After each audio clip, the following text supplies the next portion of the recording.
In this tutorial, I'll show you how to redirect form respondents to an external link in Jotform Cards.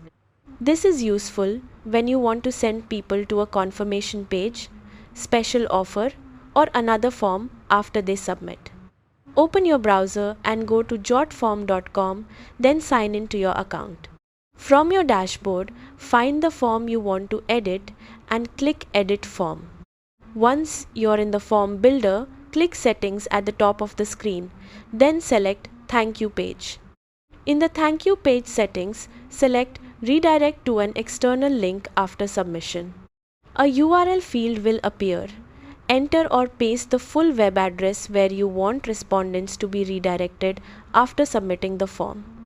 Double check that the URL is correct, then click Publish to save your changes. After publishing, copy the form's shareable link and use it to collect responses. That's how to redirect form respondents to an external link in Jotform Cards. Thanks for watching.